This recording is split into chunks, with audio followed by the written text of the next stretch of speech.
Welcome to the Looks Creepy Cool podcast. I am your host, Renee, and tonight we're stepping inside the mirror room with award winning writer, director, producer, and audio storyteller Fred Greenhalgh. Fred is the founder of Dagaz Media and has helped shape modern audio fiction through original productions like The Dark Tome, The Cleansed, and Undertow, while also working on acclaimed projects including Locke Key, the X-Files, Harley Quinn, The Joker's Sound Mind, Star Trek Con, and many more. In tonight's conversation, we explore the unique power of horror told through sound, the imagination behind immersive storytelling, and the experiences that have shaped Fred's creative journey. So, turn down the lights, put on your headphones, and step inside the mirror room. Hi, Fred. Welcome to the mirror room. How are you doing? I am in this room that's full of mirrors and not all the reflections look quite the same. And there's, I think, bats in here or something. But, apart from that, like things are great. I think the bats have rabies, so that's good. I made sure of That's that. that's promising. Okay. Well, thank you for stepping inside the mirror room with me, Fred. I know you're super busy. So before we begin, I just want to give everyone a taste of the mirror room. So a little bit about the mirror room is that the mirror room isn't about jump scares, it's about reflection. It's where we step back from the finished work and explore the experiences, fears, inspirations, and defining moments that shape the person behind the stories. Every guest who steps into the mirror room brings a different reflection to the room. So, one question that I always ask my guests that I want to start off with is that when you look back on your creative journey, what reflection stands out to you the most today? Ooh, that's an interesting one. Uh, you know, I think part of it is staying in touch with the you as a child. Your work evolves as your personhood evolves, but I feel like fear is something that probably comes from a very primeval place and is often shaped in childhood, and that's still like maybe I'll get to work that's more adult anxieties, and I could go into that actually because I do think I'm working on a piece now that has sort of multi generational anxiety. So there's a little bit of like my childhood fears as well as my like parental fears that go into that story, and so I think in some ways, even just using the analogy of a mirror room, like the uh, art in general and horror definitely specifically kind of allows us to take a funhouse mirror up to reality and look at it differently. And so I think when I was younger, I just kind of loved the clothing of horror, the aesthetic, the spookiness and the scary sounds and all that thing. And as I got older, I realized it's actually this like very strange tool we can use to examine what really is in our hearts and examine what scares us. So, you mean what's in our dark hearts? Dark Some Hearts. people might Well, say. yeah, I mean, it's funny because I have what the world has so many sort of existential horrors. What I love about the horror genre is that it actually is filled with like the nicest people that you'll ever meet who are like the friendliest and don't look at all scary like the stuff they are into or writing or drawing or whatever it may be. And it does there's times where there's like sort of a worldview espoused by the horror movie that seems to have a sort of nihilistic ending or this movie has shown me that the world is not a good place, but it's often not the case. I think I'm from Maine. I'm a lifelong Stephen King fan, and a lot of his novels does have this like through line of the underdogs, sometimes alone, sometimes teaming up to overcome the big bad. So even though, yeah, a lot of people might die along the way, at the end of the day, there is a sort of like good triumphs over evil thing. So that may take a lot of like darkness to get there, but it ultimately there may be a way to kill the monster in a way that like when we look at today's problems in the world, it doesn't look so simple. Wow. Well, speaking of monsters, so last week, not obviously this week because it was too hot, but last week I was on my hike and I was listening to The Devil's Chair. I think it was like Oh, season 11, you have episode 1 and 2. And I loved it. Like I felt like I was right in the mm, comedy showroom. I loved how like the main character, there was no narrator. It was just directly like the main character, like telling her story. And I love like the part about ambition and the cost of success beneath underneath the supernatural element. So, do you find that most effective horror stories begin with human fears before the supernatural ever enters the picture? Because she wanted to be successful, famous at whatever cost it seems. So, Yeah. how do you answer that? Yeah, absolutely. So quick shout out. So that one is written and performed by Maeve de Bruin, a brilliant artist based in Ireland who I just really loved her work and reached out and said, "Hey, I have this thing called Undertow and I love your work." And I kind of gave her some very, very rough specs and that's what she came up with. And yes, to answer your question, I think to me, that's the best horror is like something where it is contained within the genre as opposed to using the genre to push out a story. So, without sort of getting into spoilers of The Devil's Chair, like there's a version of that that could have been a kind of contemporary drama if you eliminate, an element I don't want to talk about. But there's a again going back to when I said Funhouse Mirror, I think horror kind of just amplifies the way of getting into that human story, or maybe allows you to kind of exaggerate certain things that there might have been there should be a sense of truthfulness or authenticity to the story, and that the horror kind of like sort of just like levels that up a little bit. One of my favorite writers, Joe Hill, I've seen him speak a few different occasions, and I think he said something like something really unlocked for him where I think it was another writer said, "Well, all stories are fantasy because even like what we think of as like literary fiction Yeah. is made up." Yeah. So there's nothing like inherently better about something that's made up and obeys the laws of like physics and reality as we know them versus something that's made up and exaggerates or uses what we would consider supernatural. So I think yeah, I think it's there's definitely probably people out there who just like I come there, I show up for the zombies, I show up there for the slasher, I show up for really cool werewolf design, and I don't really care about the plot. And if that's you, like, no shade, great, love you for that, love that for you. For me, I am interested in the story coming out of the human experience and there being something that the artist is trying to say through the work. And I also feel like that does give you generally the opportunity to be more scary because if the characters are kind of just like cardboard cutout stock kind of like AI generated meme characters, you don't really care if they all get killed. And if that's what you Yeah. want to do is play a video game where like everybody sort of gets murdered in the 2 hours of whatever film you're watching, like again, that's I don't begrudge that entertainment existing, but I'm more interested in a story where there's whomever you're spending point of view, you don't have to like them. Like Obsession has in the very first scene, if you don't think this character is absolutely despicable and kind of deserves whatever I know is going to be coming to him, like you're just a different viewer than me. But I think that was pretty clear. But then you're still there, like, okay, I understand this world and I'm going for this ride. So you don't have to like the main character. You don't have to think the main character yeah, I would say there's people who are like I've gotten notes on scripts or like the main character needs to be more likable or save the cat or that sort of thing. I'm like, I don't subscribe to that you always need to have a main character who the audience thinks is a good person, but I do think it needs to be truthful. Right. So yeah. Right. So with you, what I like about like even the audio storytelling is like, especially with movies, there's visuals, then the sound comes through it. But with audio, it's strictly the sound. And that can be the most like scariest thing depending on what part of the story that you're at. So when you're building an audio world, how much of that experience starts with sound before dialogue? Yeah, no, that's a great question. And again, to go back to patron saint of Maine horror or Stephen King, in Dance Macabre, which if you're a horror fan and haven't read or listened to, like I'd highly recommend because it's I think as if I recall, it's pulled from like when he was actually teaching horror. And there's a chapter. I mean, this chapter about all the like sort of metaphorical layers of different monsters, but he also has a part where he's talking about audio specifically and how much it scared him as a kid. And he has this little spiel in there about how on screen, you can always you get that tension as you build up, like, oh no, the monster, what's around the corner, what's going to jump out of the frame, and at some point you like see the monster, and at some point you're like, whew, okay, that was like I thought it was going to be a 30-foot tall monster, but it's actually only 10-foot tall monster. So now my brain can sort of rationalize it and compartmentalize it, and I'm not as scared anymore.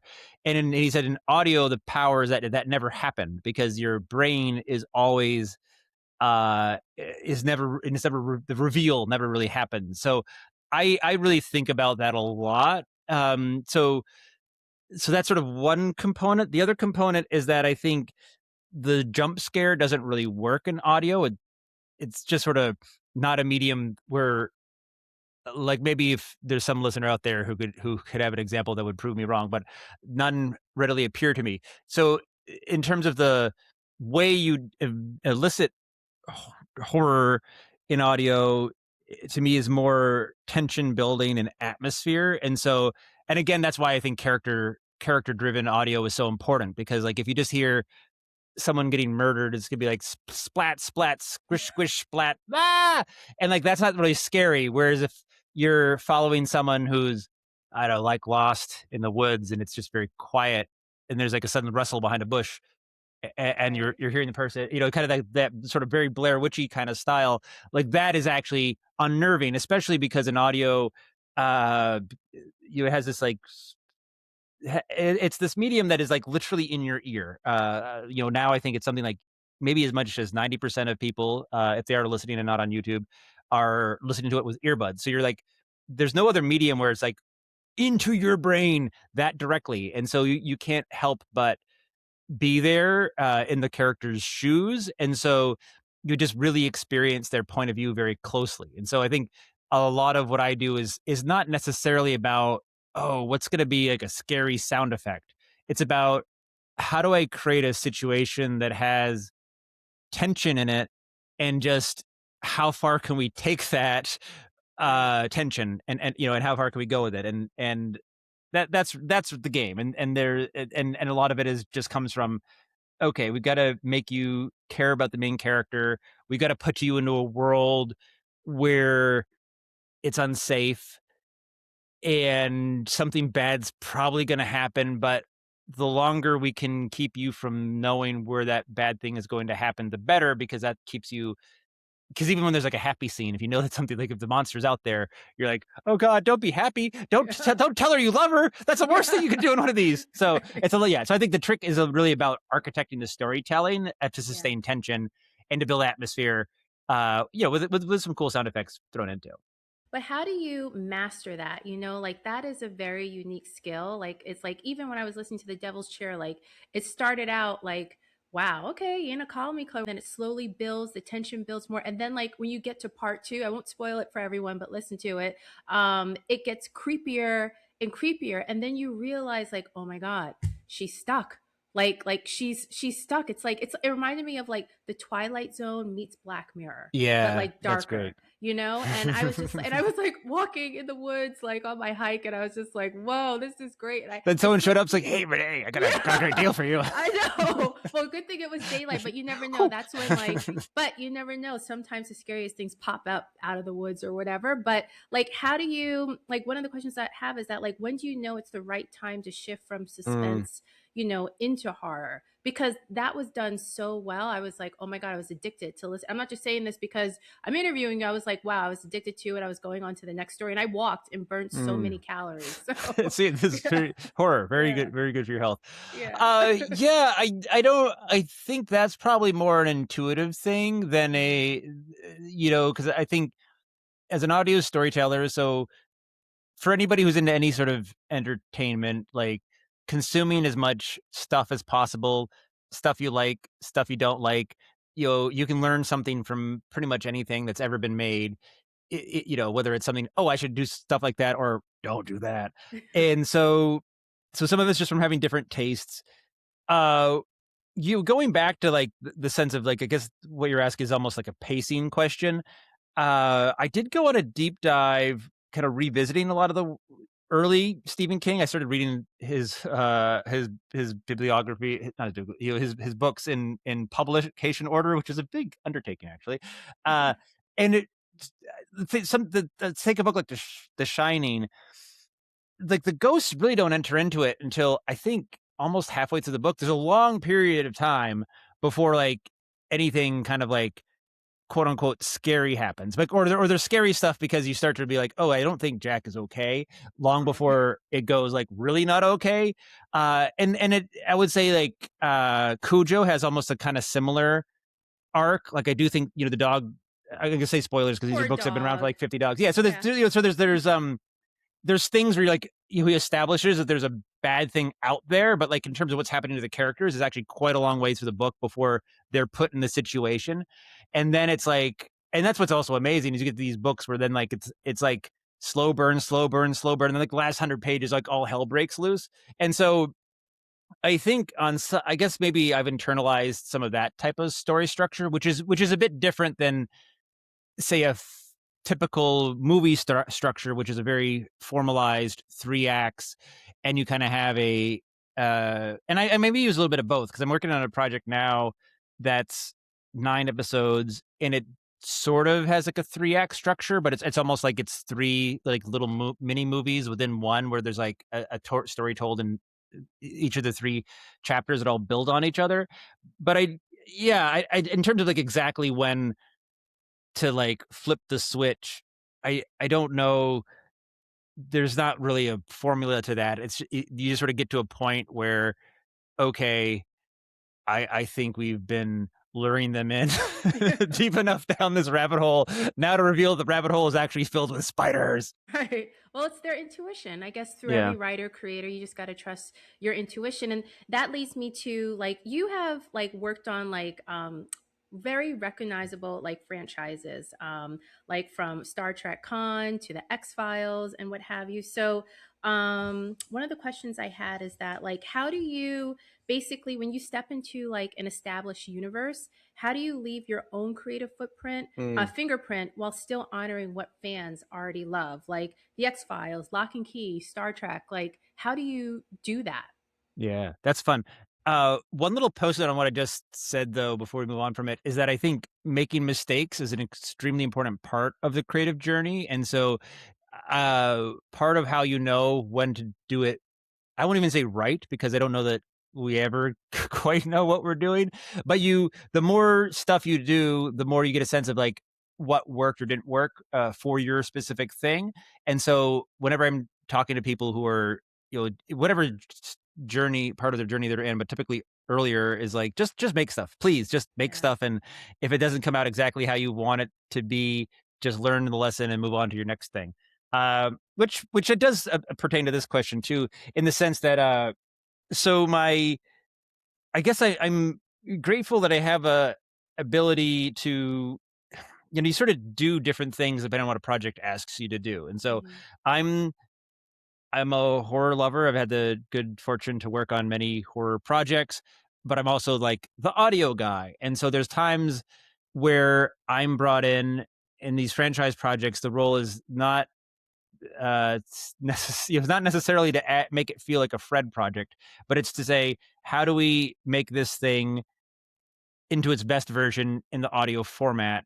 And so then it's me often in sort of the capacity as a fan slash enjoyer of the material, to say, okay, what is the sort of essential properties of what this is, and how does that work in audio, which is different, especially if it is a visual, television type program. And yeah, and how do we make it the best that it can be? And it's that each project has its own little genesis, because Lock and Key was something where we had the graphic novels, and they were kind of our Bible. Like, it's pretty much unabridged, line for line, every comic panel. And what we did that was sort of additive was putting actors into real world locations, like an actual haunted house, taking Wow. people to like underground tunnels, shoving actors into the backs of cars while they fought off monsters, shadow monsters, all that sort of thing. When you work on Star Trek, totally different story. Right. And there it was like, we had Kirsten Beyer, the head writer on it, and EP. She's very, very seasoned on Star Trek, as well as like, the whole team at Secret Hideout, who is like we were very deeply embedded in the Star Trek culture. And so it's like, well, there's nothing I can ever tell anybody in this room about Star Trek, but I can look at the script and I can say, okay, what is the story told? How does it is what's on the page right now going to work as effectively as it possibly can for audio?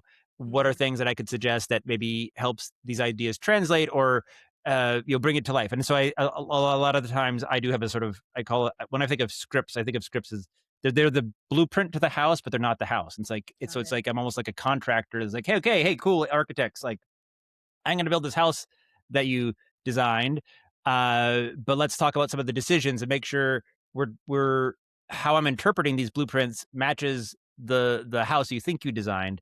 And and sometimes along in those conversations, I get to come up with like a few like signature little Fred weird things that I like to toss into productions or whatever. But I think a lot of it's trying to like check your ego at the door and to really learn what the project is trying to do, and regardless of whether it's a brand new thing that's completely new by a new writer or something that's very established and has fans who have very specific ideas of what the thing is and is not, and just and the true north is just like the project that is in front of me, how to make it as best as possible, and in my case specifically as an audio project.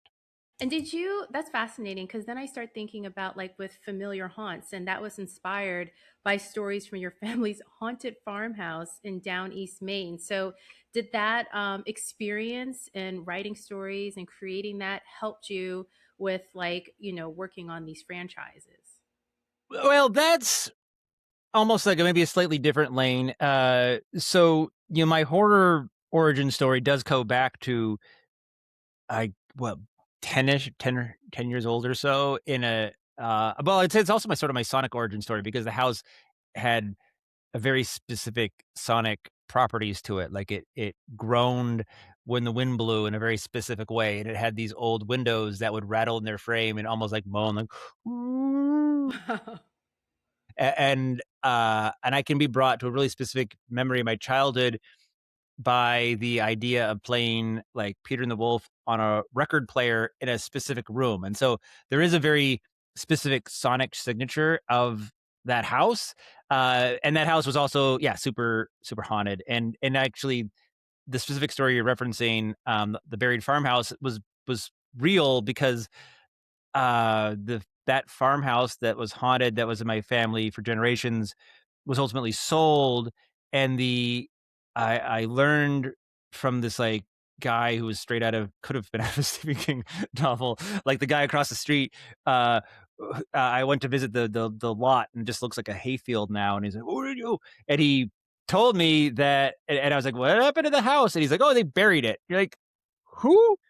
Buries a house. I mean, it makes sense because, like, what are you gonna do with like all this stuff once you demolish a house? But then this idea had percolated of like, well, what happens when you bury a haunted house? Maybe it keeps on living somewhere. So that's kind of, and then I did record some stuff that was not, I wouldn't call it quite like EVP, but I recorded some weird sounds. I'd left the recorder on that location. So I would say that those stories for me as a writer, it's a kind of I sort of have the audio producer brain and the writer brain, which are two different brains. And sometimes the writer does things the audio producer is like, "Why'd you do that?"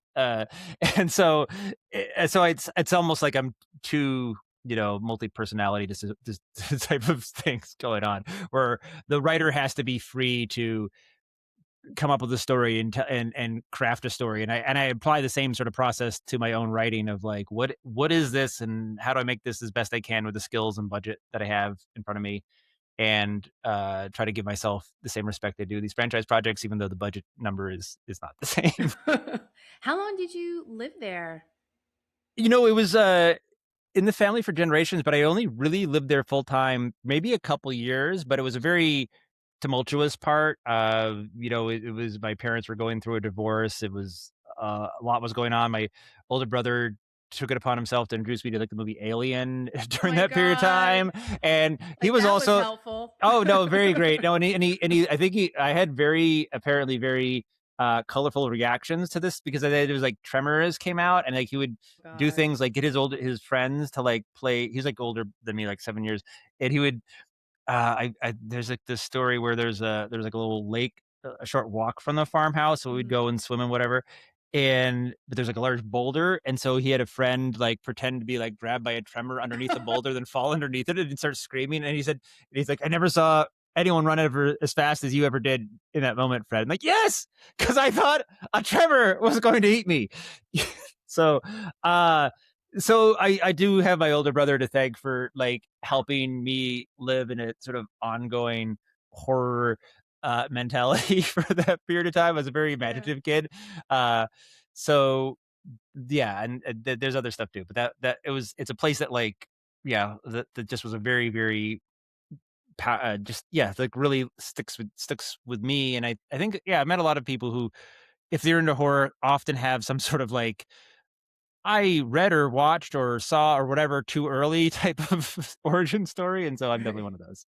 Wow. So you talked about like your childhood, and we all know a lot of horror stories come from childhood. And that when I was researching your work, you said that storytelling is one of humanity's oldest superpowers. Mm. So that long before books, movies, or podcasts. And I was like, man, he is so right. So long before books, movies, or podcasts, people gathered around campfires to share stories. And I started thinking like, the show on Nickelodeon, like Are You Afraid of the Dark? They told Yeah. us camp stories. So I was like, so one of my questions I asked is like, do you think horror is something we invented or something humans have always needed to tell each other?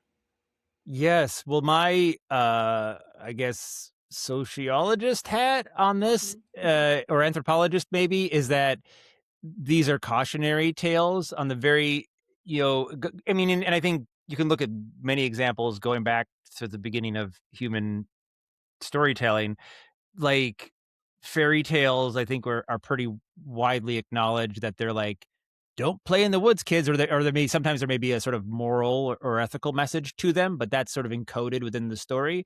And so when I think about probably how did we start to accumulate knowledge and pass it down across generations? Like, yeah, you could be like, eat that plant, don't eat that plant, do this at this time of year, don't do this at that time of year. But because of the way the human mind works, it was more memorable to encode that information in the form of a story. And so, especially if I don't know, by the time we were like enduring ice ages and stuff, like you need to keep yourself entertained for a long period of time. Like, I think the storyteller, had a really important role in the tribe to kind of protect that knowledge and to entertain, but in the role of entertainment, teach things like don't mess with saber-toothed tigers, kid, or you're gonna get chowed up. So How that's my theory. saber tooth? There you work with like so many sounds too, like with you even like telling stories and everything else. Is there a sound or a couple of sounds that you find the most terrifying in your stories compared to others? Like, what are the most popular ones besides screaming? I would say. Yeah. Well, I'd say screaming is actually often not scary Mm. too, because it's just sort of it's very it's sort of anyways, that's a different side tangent. Uh So I use I used the word atmosphere earlier. So what in film, so much of sound design is based on there's a sort of a conversation happening between what you're seeing and what you're not seeing and what you're hearing. And I think it's often true that the sound is doing something kind of different than you have the picture, because the picture is showing you a picture. So the sound is just sort of like replicating the information that you're seeing in the picture. It's like, in my view, not truly inspired sound design. So usually it's doing something different. In audio, of course, you only have the sound design. So you have to try to do what the picture is doing by giving the information that the audience needs to understand the scene, and also build tension, build atmosphere, etc. So I do think about ambience is a lot. I like my work generally to feel like it in exists in a world, in a sort of specific world. But if you were to only do that, it would be a little too literal, and so you then have to say, do other little, there's little tricks, tips and tricks. So the one thing that they use throughout horror are just low frequency tones, and so you'll definitely hear lots of low frequency tones, like things that are like more or less subsonic, that is just sort of a like a like Mm. just a thing that like I know, because we're afraid of on our the way we're still evolved to like worry about things that make really low tones eating us. Like if you use those, you'll elicit a sort of physiological sense of fear in somebody. So I think you can definitely abuse those sorts of things, and I don't love horror that kind of is all like spooky jump scare, or we're going to have like that really big drone. But you do have to understand how those tools work. And so there's definitely some craft to when do we when do we add a sort of like some sort of ominous undertone to kind of build tension as something goes on. I like sounds that like are conventional sounds that are a little off, like and I don't know how much this appears in my work, but I carry like a little sound recorder with me, and especially when I'm traveling and I collect things. And sometimes when I go through it, I have a astonishing number of like just mechanical sounds of something not quite working, like an air conditioner that's not just running correctly. It's like, and one of my favorites, I also have an ice cream truck that like was like sort of failing. This was in South Africa. It's like it kind of like kept slowing down and speeding back up, and then it was just like I just love that sort of thing. And so I think there's a bit of that of trying to create a world that is like our world, but something is kind of off. And so again, it's not like a ooh booga be scared, but it's a there's just kind of what they did so brilliantly in Backrooms. Like it's a world that is not totally unfamiliar, but it's almost worse that it's kind of familiar than if it was a completely alien environment. And so that I think that's a really fun zone to be in, and a zone that works really well in audio.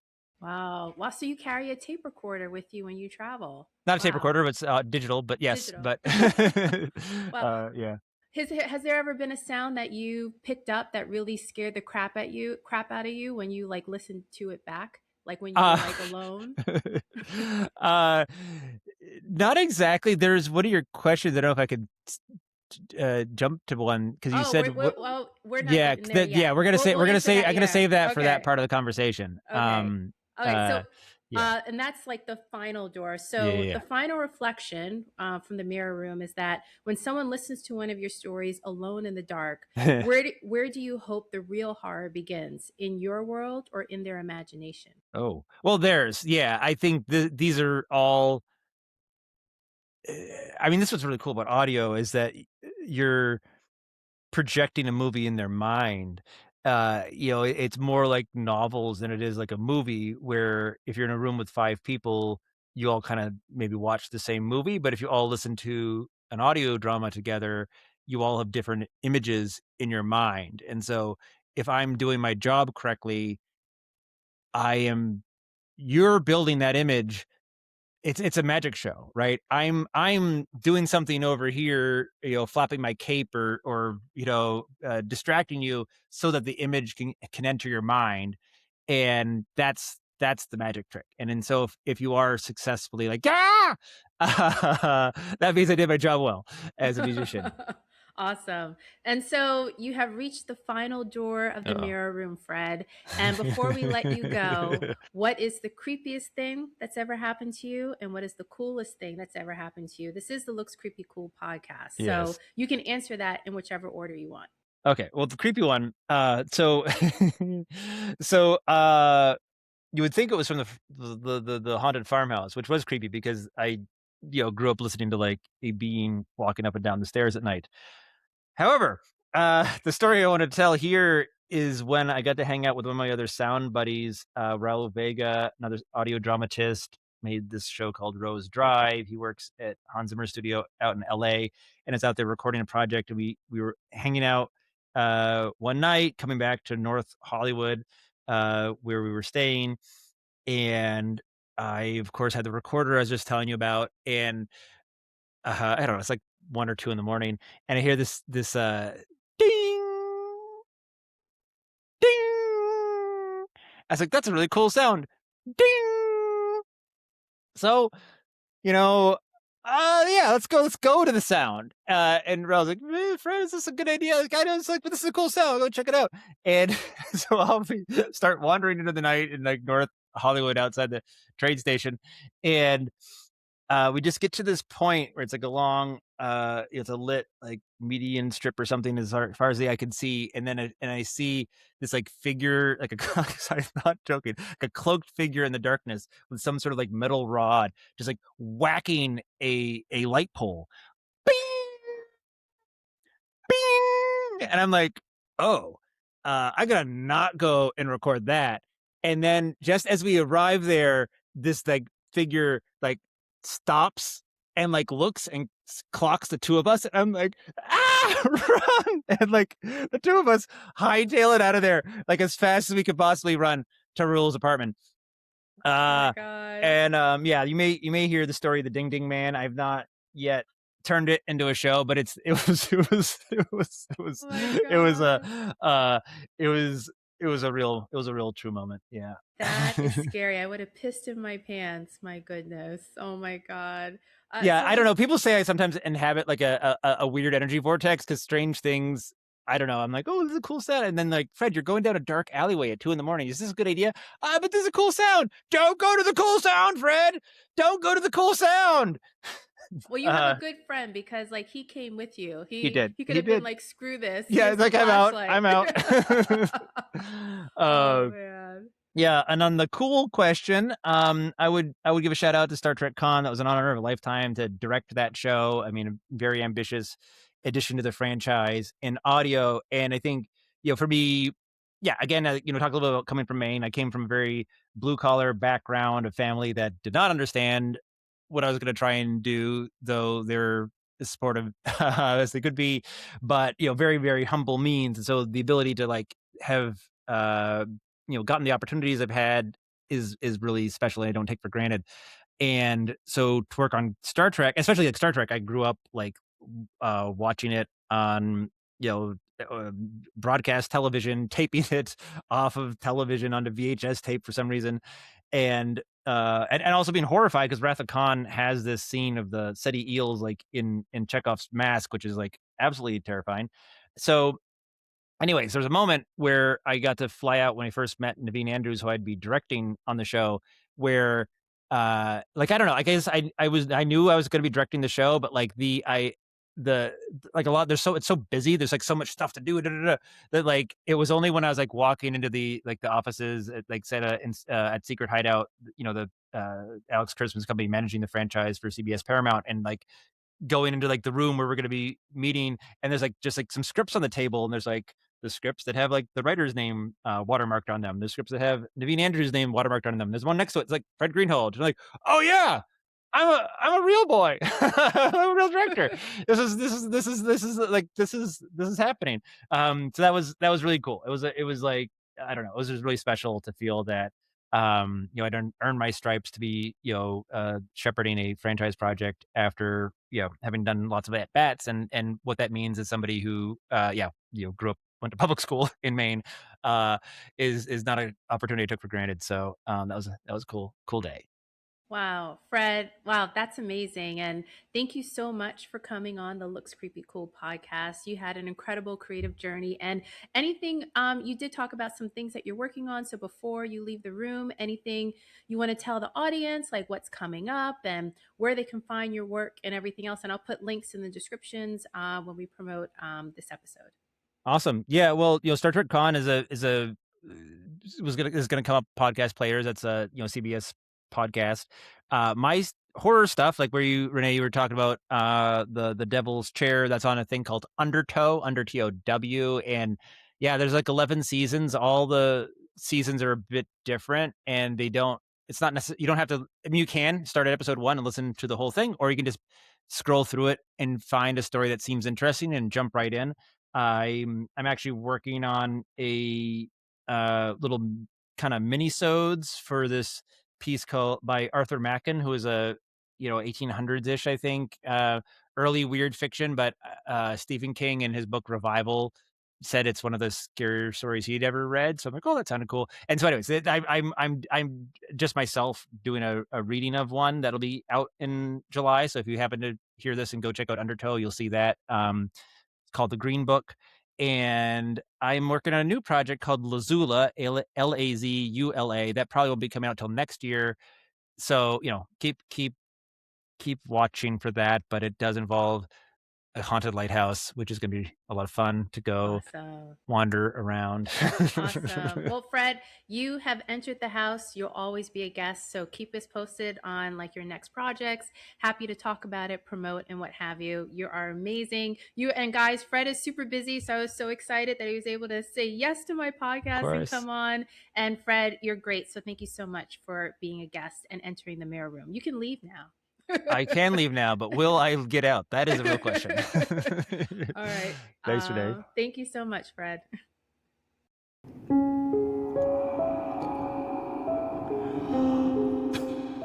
Want more chills and chatter? We're streaming on all podcast platforms.